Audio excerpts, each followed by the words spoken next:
fuck it.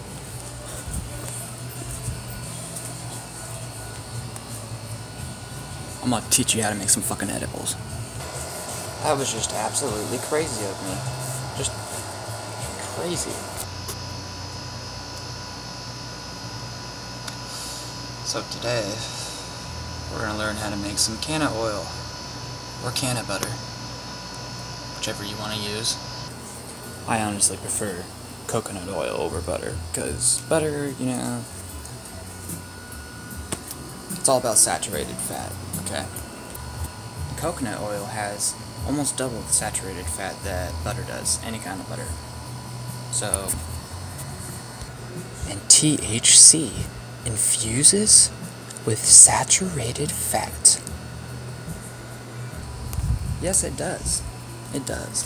So while you're at the supermarket, you know, just fucking deciding what you want to get, just remember, whatever has the most saturated fat will infuse with your butter or oil best. And make sure you have a crock pot, because you gotta do that shit on low heat, Holmes. Don't fuck with no frying pan. Don't fuck with no skillet, Holmes. Don't fuck with none of that shit. You need low heat all the way, Holmes. The fuck was that guy? I'm just kidding. It was me. It was me. Alright, step 1. Ratio. How much do we use? Well, let's see. With 1 box of butter, you'd use, let's see here, 1 ounce of trimmed up bud. Now if you're going to use sugar leaf trim, which is not as potent as bud, then you'd use 1.5 ounces or 1 3/4 ounces. Same ratio with the coconut oil. Coconut oil can handle more, so, you know, go big or go home, but what I just did was I mixed 2 ounces of trimmed sugar leaf and keef, yeah, and some keef. They worked. Anyway, so what I did was I melted my coconut oil on low for, I don't know, about 15 minutes. Once the coconut oil is halfway melted, you know, make sure you get the unrefined, by the way, the white stuff. Don't get the clear liquid, get the white stuff. Unrefined, organic, extra virgin, whatever. Look on the back, make sure it has about, you know, anywhere from 59 to 69% saturated fat.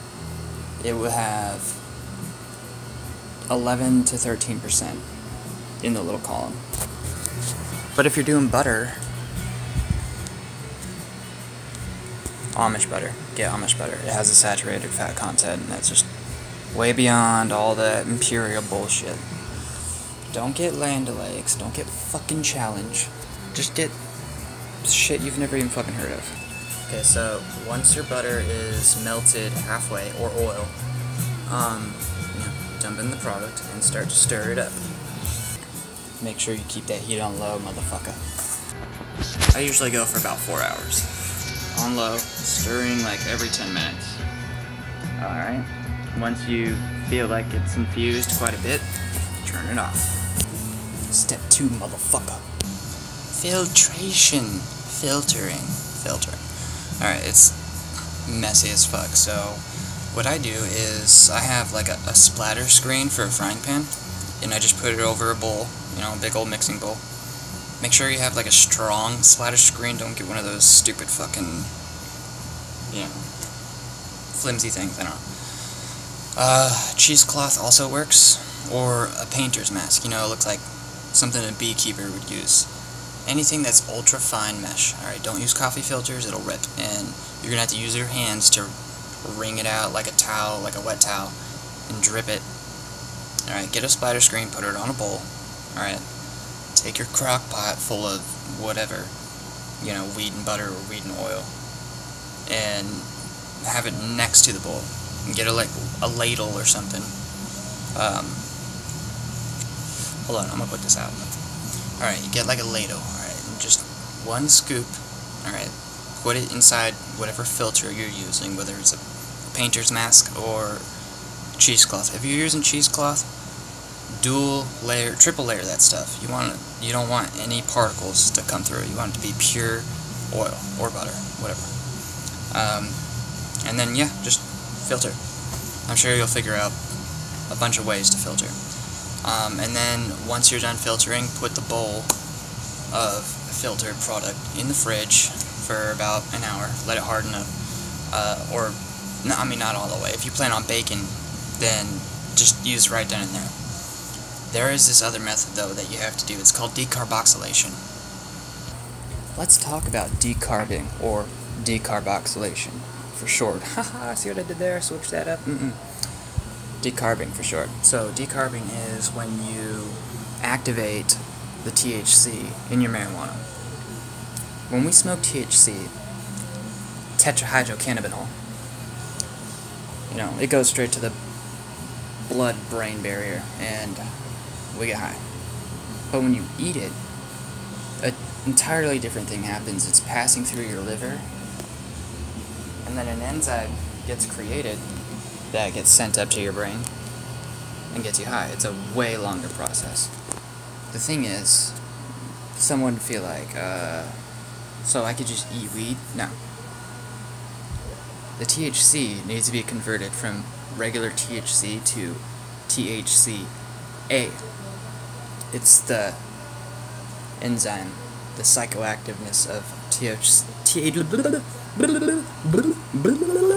Basically what I'm trying to say is, if you want to get a good high, take your shit, put it all on a cookie sheet, put it in your oven on the lowest temperature that it can go, alright?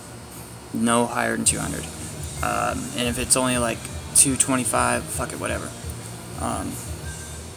Put all your shit in there, ground up, laid out flat for about 15 minutes, alright? And lay foil over it, because it's going to release gases and you don't want those to escape. It'll reek up your whole house. And besides, it's, part of the potency. So, decarbing is what activates... What? Ooh, I know. It activates THC into THCA. And what does that do? I know. Oh, yeah, that's right. It allows it to be processed through your liver, and then gets converted into an enzyme that comes all the way up and gets you high. And then you're just couch locked. I've made my edibles so damn great. People call me up and be like, "What you put in it?" Nothing. Just herb. I'm like, bullshit, dude. The fucking walls were warping and shit. So I googled it, and apparently, yeah, you can have a hell of a trip off of edibles, and I didn't know that, so I think I'm about to get into edibles a hell of a lot more. So that's the process, now you know. If you're gonna make some cookies, follow the directions on the box.